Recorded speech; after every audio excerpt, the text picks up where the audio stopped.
इन्होंने मुझे बिना इतला के फटाफट रिटायर कर दिए और मुझे और आप कह रहे कच्चों में ही करा है, मुझे कुछ नहीं दिया है। ये जिस अफसर को आज सस्पेंड किया गया इन्होंने मेरे बेटे होने के नाते बहुत अच्छा काम किया। मेरा बेटे की तरह मेरे साथ खड़े होकर के इन्होंने मेरी मदद की है, मेरे पेट की रोटी दी है, मेरे बच्चों की लाश उठाई है। आज उस अफसर के साथ में इतना बुरा अन्याय हुआ है कि हंस रो रहा है। मेरा बस चले तो आगे जाकर अपनी लाश घेर दूं मैं कि मेरे बच्चे को आज सस्पेंड करके बिठा दिया उन्होंने। प्रधानमंत्री पैर धो रहे हैं, पेट में लात मार रहे हैं, उस पैर धोने का क्या करे जो भूखे मर रहे हैं। लात लगेगी तो कहाँ जाएंगे हम? हमारे बच्चे भूखे हैं, हम भूखे मरेंगे जब हमारी नौकरियां छीनी जा रही हैं। एसी लगा हुआ है, इनके कमरों में आराम से सोते हैं लोग, चाहे हम हो चाहे पेशेंट हो, सबसे लड़ते हैं लोग। डिस्चार्ज कर दिया, पूरा हॉस्पिटल बंद कर दिया है, इसके ऊपर कोई कार्रवाई नहीं। और हमारे 2 कर्मचारी रहे, इनके ऊपर सही बोलने पर इनका सस्पेंड करके दिया। ऐसा अन्याय क्यों? तो देखो डॉक्टर क्या होता है, एक भगवान का रूप मानते हैं हम डॉक्टर को। जब भगवान ही ऐसा काम करेगा तो पूजा कौन करेगा उसकी? इनके खिलाफ बोलो तो लड़ाई है। आपका ये काम है, हमारा काम हमें याद दिलाया जाता है, इनको इनका काम क्यों नहीं याद दिलाया जाता है? मांगेंगे, अरे जब वो बिना मांगे उनको सब कुछ मिल जाता है, हमने तो मांगने पे भी नहीं मिल रहा। तो ये प्रशासन क्या कर रहा है? तो प्रशासन को जगाओ ना, वो तो सोए नहीं है, वो तो दड़ मार के पड़े भाई, उनको धंधेड़ना पड़ेगा। नमस्कार, मैं ब्यूटी गिरी। आए दिन ऐसी हम खबरें पढ़ते हैं कि दलितों, पिछड़ों, वंचित वर्गों के साथ आए दिन कोई ना कोई शोषण होता है, और अगर वो महिला हो तो फिर शोषण तो बढ़ चढ़ कर होगा। शोषण करने वाले अपने आप को बहुत बड़ा समझते हैं, राजा समझते हैं, और पूरी तरीके से मन भर कर शोषण करते हैं। आप लोग क्या काम करते हैं? आपके साथ क्या क्या शोषण होता है, किस तरीके से? मैडम, मेरी पोस्ट वार्ड आया की है। हमारे तो यहाँ 8-9 साल हो गया मुझे ट्रांसफ़र होकर यहाँ आए हुए हैं। ये है कि रात को अगर रेफरेंस लेके जाओ, सब जगह नोट करवाओ, जहाँ भेजते हम लेके जाते, कोई डॉक्टर आते नहीं। अगर इनके खिलाफ बोलो तो या तो देख रहे हो इनका नतीजा क्या मिल रहा है, सस्पेंड कर रहे हैं, ट्रांसफ़र कर रहे हैं।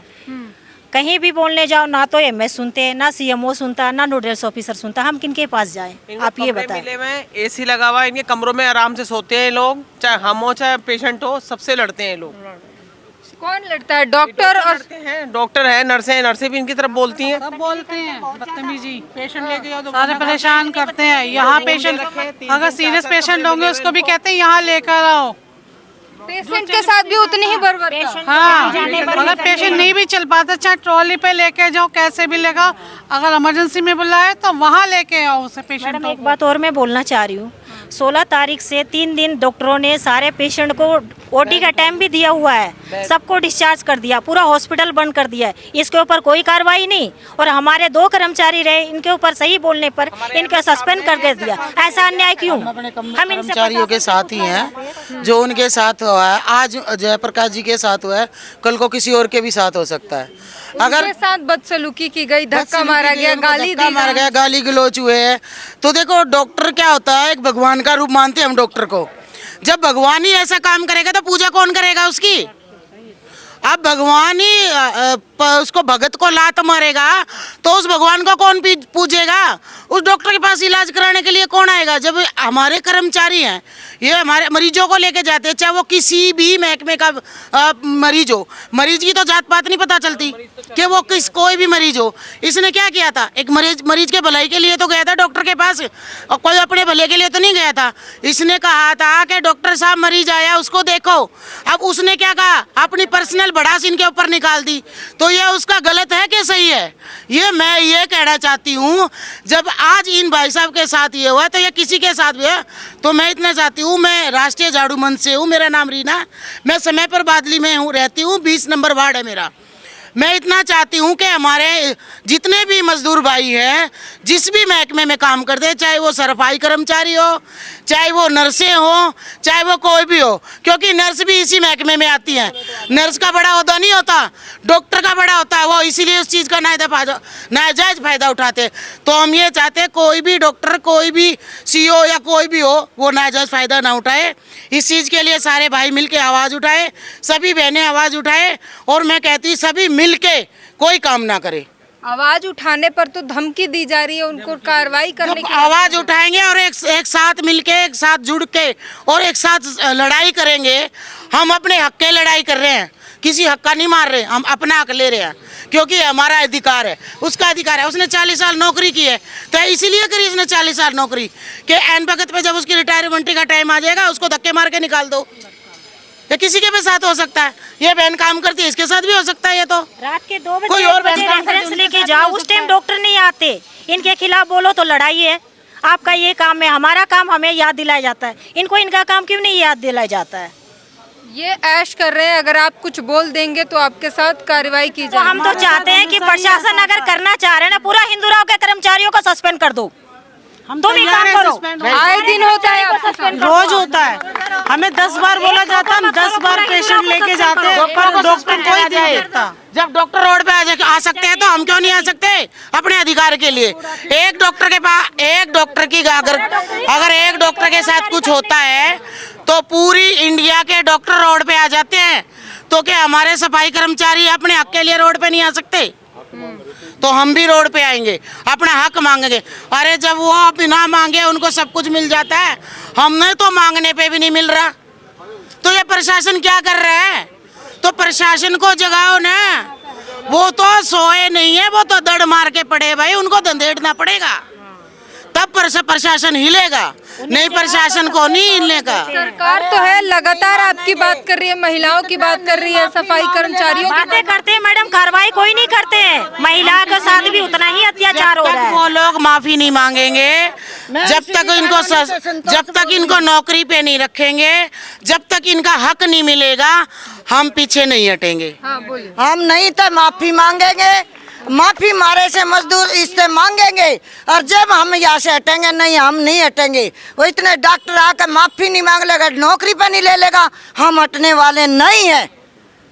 हम अड़ गए यहाँ से, हम नहीं हटने वाले, चाहे कुछ भी कर ले। वो प्रधानमंत्री तो सफाई कर्मचारियों के पैर धो रहे, कह रहे हैं ऐसा कोई नहीं मिलेगा। हमारे लेखा चाहे उनके लैटरिन साफ करो, चाहे हमारे लेखा उनके लैटरिन साफ करो, हमने किसी तो बोली, हम अपने से उससे ले रहे हैं।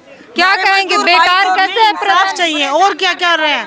पैर धोने, प्रधानमंत्री युग पुरुष कहे जा रहे हैं, पर हमारे लिए क्या कर रहे हैं? प्रधानमंत्री पैर धो रहे हैं, पेट में लात मार रहे हैं, उस पैर धोने का क्या करे जो भूखे मर रहे हैं? लात लगेगी तो कहाँ जाएंगे हम? हमारे बच्चे भूखे हैं, हम भूखे मरेंगे जब हमारी नौकरियां छीनी जा रही हैं। आपकी जो सफाई कर्मचारियों का जो भी है, उनको ठेकेदारी प्रथा में बदल दी गई, उनकी कई महीनों से सैलरी नहीं आई। सैलरी उनकी भी नहीं दी जा रही मैडम, हमारे भी ऐसे ही हाल है। अब कौन सा टाइम पे सैलरी मिलती है? हमें भी नहीं। मैंने अपने पति के मरने के बाद 27 साल यहाँ डेली बेस में नौकरी करी। मेरे को बिना इतला दिए हुए मेरे को नौकरी से रिटायर कर दिया गया, कच्चों में, परमानेंट नहीं किया। रिटायर कर दिया गया कैसे? मेरे को रिटायर कर दिया गया और उसके अलावा मेरे साथ क्यों? क्योंकि इनके 60 साल उम्र हो चुकी है। उम्र के हिसाब से, इतने साल में उम्र के हिसाब से होने के बावजूद भी मुझे इन्होंने परमानेंट नहीं किया, जबकि मेरे बच्चे भी खत्म हो गए, मेरे पति खत्म हो गए, अब मैं असहाय हो चुकी हूँ।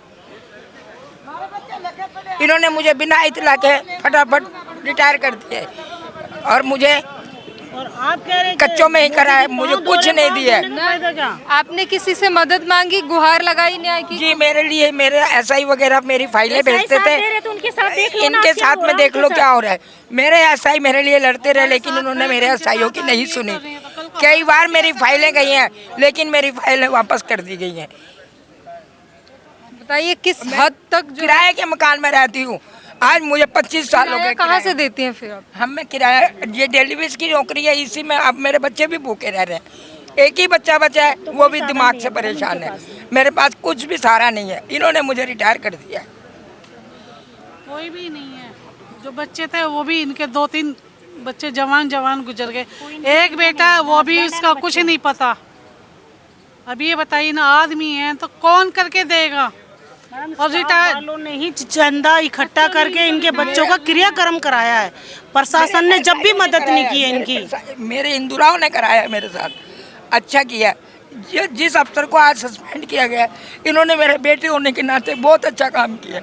मेरा बेटे की तरह मेरे साथ खड़े होकर के इन्होंने मेरी मदद की है, मेरे पेट की रोटी दी है, मेरे बच्चों की लाश उठाई है।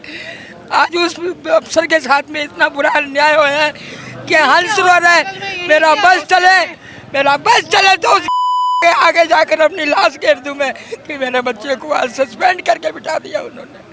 जब भी इनको आधी रात बुलाते आधी रात तैयार रहती हैं। यहाँ का प्रशासन आधी रात बुलाएगा, इन्हें आधी रात तैयार है। न अपने घर देखते, न बाहर देखते, न अपने बच्चों को देखते, अपने वर्करों के लिए सबके लिए तैयार है। तो हमें जी जब तक इंसाफ नहीं मिलेगा हम नहीं हटेंगे, हमें सिर्फ इंसाफ चाहिए। ये वो लोग हैं जब हम बीमार होते हैं तो ये आधी रात को बिना समय देखे हमारी सेवा करते हैं, हमारे लिए काम करते हैं। उनके साथ ऐसी बदसलूकी की जा रही है। जिन्होंने इनका साथ दिया उन्हें आज सस्पेंड कर दिया गया है और मजबूरन आज इन्हें भूख हड़ताल पर बैठना पड़ा है। पूरी बातचीत पर पूरे हो रहे इस प्रकरण पर अपनी प्रतिक्रिया ज़रूर दीजिए। कैमरामैन आशीष के साथ ब्यूटी गिरी, धन्यवाद।